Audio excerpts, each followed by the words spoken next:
Nashik IT धर्मांतर प्रकरणामध्ये कुठे गेली उबाठा शेपूट घालून? कुठे गेली महाराष्ट्र निर्माण सेना?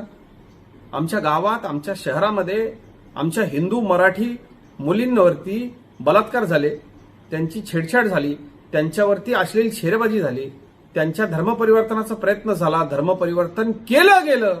मात्र हिंदूंच्या नावावरती मतं मागणाऱ्या, मराठीच्या नावावरती मतं मागणाऱ्या या राजकीय पक्षांना नाशिककरांवरती झालेला हा अन्याय दिसला नाही का? एक नाशिककर म्हणून मला या सगळ्याचं खूप वाईट वाटतंय की मतं मागायच्या वेळेला हिंदू आणि मराठी अस्मिता तुमच्या जाग्या होतात.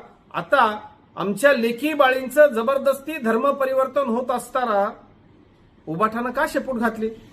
मनसे का काही बोलत नाहीये? का तुम्ही रस्त्यावर उतरत नाहीये? या सगळ्यातनं एक गोष्ट सुद्धा नाशिककरांनी आणि देशातल्या हिंदूंनी लक्षात घेण्यासारखी आहे. एकाही देशामधल्या मुस्लिम धर्मगुरूनं, मुस्लिम राजकीय नेत्यानं या जबरदस्ती धर्मांतराचा निषेध केलेला नाही.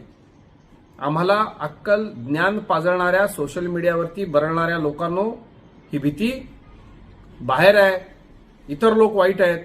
आता हे सगळं तुमच्या घरापर्यंत, तुमच्या दारापर्यंत आलेलं असताना ज्यांना फक्त तुमची मतं हवी आहेत, उद्धव मामू नाशिकला आता मतं मागायला याल ना? हुतात्मा अनंत कान्हेरे मैदानावरून तमाम हिंदू बांधवांनो, भगिनींनो आणि मातांनो असं म्हणायचा अधिकार मनसेलाही नाहीये आणि उद्धव ठाकरेंना देखील नाही.